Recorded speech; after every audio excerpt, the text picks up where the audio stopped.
Hey everyone, Gill Gross here, post-match. Carlos Alcaraz versus Jack Draper, Rome 2025 quarterfinals. If you're not here for spoilers, click off the video. Some people want me to bring the countdown back. 3, 2, 1. This is a straight set, 6-4, 6-4 win for Alcaraz. 1-2 in the race. I was fired up for this quarterfinal, no doubt about that. And it was an important one for reasons that I'll get to in the very, very end. But ends up being a somewhat misleading score line. And that's the first thing I want to get into, because as far as 6-4s, 6-4s go, there were a lot of complications here in a tight competitive match. Draper went up a break in the first set. It was 4-2. And Alcaraz went on to win 12 out of the next 15 points to completely turn the tables on that opening set and end up serving it out at 5-4. There was an exchange of breaks to start the second. This was an interesting moment mentally because Jack gets broken at love at the start of the set. I think he goes down like 30 love in the next Alcaraz return game. And he kind of scolds himself. Like he tells himself, like, Jack, wake up. And it worked. He kind of caught himself drifting. And sometimes players get angry and it doesn't do anything, angry with themselves and it doesn't do anything. But for Draper, you could kind of immediately see that positive shift in his level as a result of him just expecting a lot of himself and not allowing him to sort of just wilt and lose the will to get back into the match. So good mental showing by Draper there. But from that point on, it's actually not a but. And from that point on, Jack was applying the majority of the pressure throughout the second set. So after 1-all, Alcaraz had 3 service games in a row. They all went to deuce. There were break chances against him in 2 out of the 3.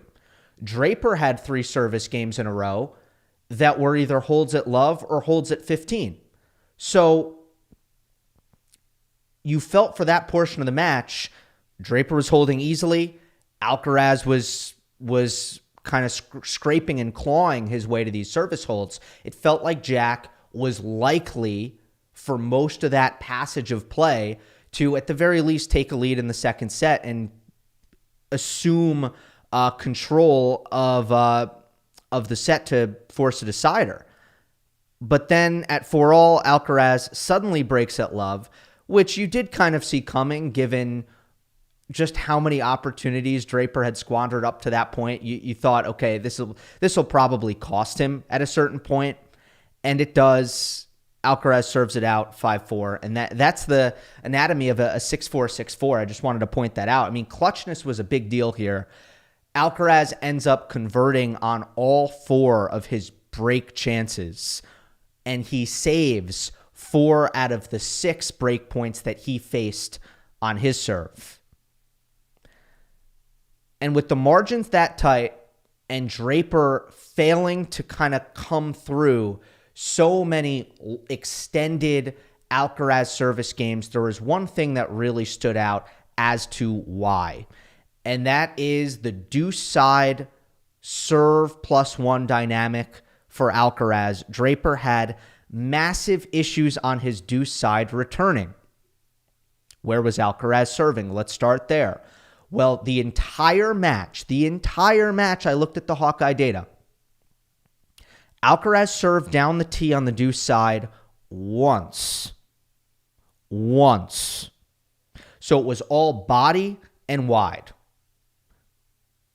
On second serves, Carlos did go tee sometimes into Draper's forehand to kind of mix it up. But 65% of the second serves went out wide to Jack's backhand on the deuce side, and Alcaraz won 7 out of the 9 points. Mind you, these are second serve points. So if the server takes 7 out of 9, that is enormously successful.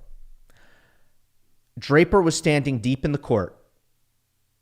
So he was hitting backhands from off of these wide serves, hitting backhands from deep and wide. His backhand return in particular could not stay out of trouble from that position. And we talk so much about Alcaraz's +1 forehand. what a monster it is, and also the options that Alcaraz has when it comes to attacking open court. He can hit that first ball drop shot extraordinarily well. He can mix in the serve and volley extraordinarily well, although Draper kept that tactic at bay for the most part, right? But it is an option. He can approach on that +1 into the open court, and again, suddenly he has tons of court to hit into on that drop volley as long as he gets a racket on the ball.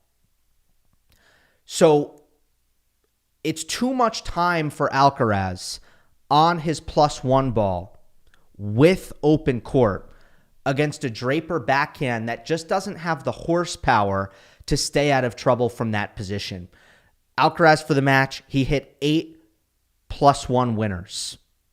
8 winners on the third shot behind his serve. Draper only hit 1 +1 winner.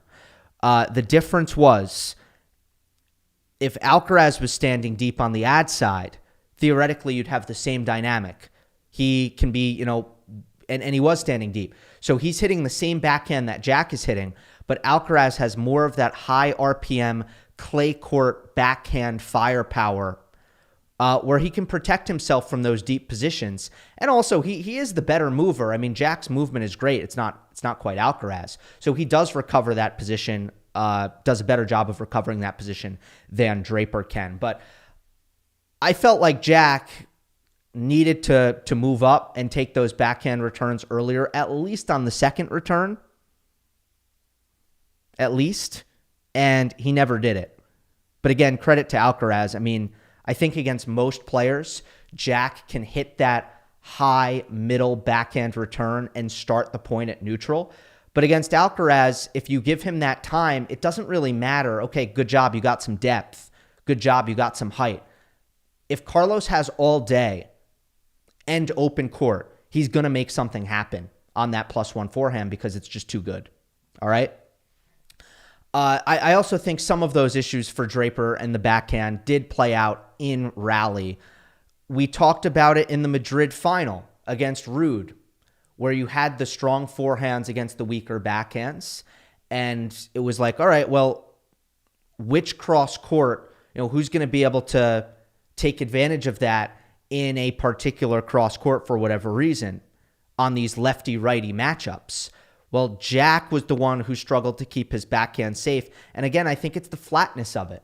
The flatness of it on the clay makes it sit up a little bit for these guys like Alcaraz and Ruud, who don't need a ton of opportunity to break points open and be lethal with their forehand. So we saw it in the 4-all game in the second set, where Alcaraz broke it love to serve for the match. Twice in that game, Draper's backhand got hurt. And one time it was a neutral one cross court, and Alcaraz destroyed it with a forehand down the line. And then the other one was a +1 backhand by Draper, where he actually got on the front foot and hit it down the line, but it wasn't big enough. And Alcaraz countered him with a really hard, powerful, open stance backhand cross-court middle that just rushed Draper's forehand into error. 2 out of those 4 points in that crucial break. There were a lot of counters in the first set as well by Alcaraz. And this is where his explosiveness comes into play.